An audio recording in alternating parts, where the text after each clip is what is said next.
샬롬. 오늘 함께 나눌 하나님 말씀은 마태복음 21장 33절에서 46절까지의 말씀입니다. 말씀을 함께 읽습니다. 또 다른 비유를 들어보라. 포도원을 만든 집주인이 있었다. 그는 포도원 둘레에 울타리를 치고 땅을 파서 포도즙 짜는 틀을 만들고 망대를 세웠다. 그리고 어떤 농부들에게 포도원을 세주고 멀리 여행을 떠났다. 수확할 때가 가까워지자 주인은 열매 소출의 얼마를 받기 위해 자기 종들을 농부들에게 보냈다. 그 농부들은 종들을 붙잡아 하나는 때리고 다른 하나는 죽이고 또 다른 하나는 돌로 쳤다. 그 후 주인은 다른 종들을 처음보다 더 많이 보냈다. 그러나 농부들은 그 종들에게도 똑같이 대했다. 마침내 주인은 그들이 내 아들은 존중하겠지라며 자기 아들을 농부들에게 보냈다. 그러나 농부들은 그 아들을 보자 자기들끼리 수군거렸다. 이 사람은 상속자다. 가서 그를 죽이고 그의 유산을 빼앗아 버리자. 그래서 그들은 아들을 붙잡아 포도원 밖으로 끌어내 죽이고 말았다. 그렇다면 포도원 주인이 돌아와서 이 농부들에게 어떻게 하겠느냐? 그들이 예수께 대답했습니다. 주인은 그 악한 사람들을 처참히 죽이고 제때의 소출의 열매를 바칠 수 있는 다른 농부들에게 포도원을 내어줄 것입니다. 예수께서 그들에게 말씀하셨습니다. 너희가 성경에서 이런 말씀을 읽어보지 못했느냐? 건축자들이 버린 돌이 머릿돌이 됐다. 주께서 이렇게 하셨으니 우리 눈에 놀라울 뿐이다. 그러므로 내가 너희에게 말한다. 하나님 나라를 너희에게서 빼앗아 그 나라의 열매 맺는 백성에게 줄 것이다. 누구든지 이 돌 위에 떨어지는 사람은 산산조각이 날 것이며 이 돌이 어느 사람 위에 떨어지든지 맞는 사람은 가루가 될 것이다.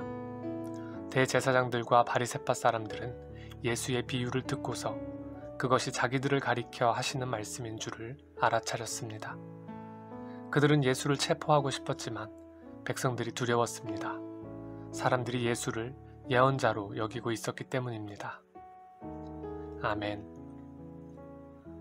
예수님의 권위와 말씀을 인정하지 않으려 하는 사람들에게 예수님께서는 또 다른 한 비유의 이야기를 들려주시며 그들의 현 상태를 고발하십니다.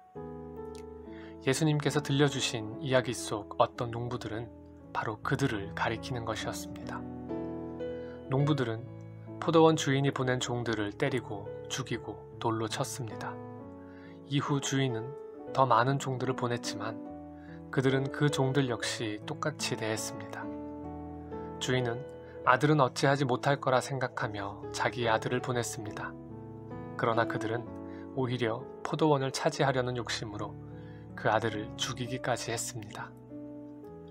예수님은 이 이야기를 통해 자신이 보냄받은 아들과 같이 죽임당할 것을, 마치 건축자들이 버린 돌과 같이 될 것을 말씀하셨습니다. 그러나 동시에 또한 그 이야기의 분명한 결말을 말씀하십니다. 포도원 주인이 돌아와 그들을 심판할 것은 불보듯 뻔한 일입니다. 건축자들이 버린 돌이 이제는 머릿돌이 되셔서 하나님 나라의 열매를 맺는 합당한 백성들에게 하나님 나라를 주실 것입니다. 예수님의 이야기 속 농부들의 모습은 사실 우리의 모습과도 별반 다를 것이 없습니다. 우리도 그저 우리의 주인에게 맞서고 대항하는 한낱 극악무도한 죄인에 불과합니다. 하나님의 은혜가 아니고서는 도저히 구제받을 길이 없는 사람들입니다. 그러나 우리에게 놀라운 은혜가 나타났습니다. 건축자가 버린 돌이 집 모퉁이의 머릿돌이 되는 기이한 일이 일어났습니다. 이 기이한 일이 바로 예수님의 오심과 죽으심과 다시 사심입니다. 우리로서는 도저히 이해할 수 없는 놀라운 하나님의 신비인 것입니다. 놀라운 기적과 신비로 점철된 우리를 향한 하나님의 사랑과 구원의 역사 앞에 그저 감사함으로 그 은혜에 걸맞는 하나님 나라에 걸맞는 열매 맺는 백성으로 살아가는 것, 우리에게 주신 하늘 시민의 책임과 특권입니다.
하나님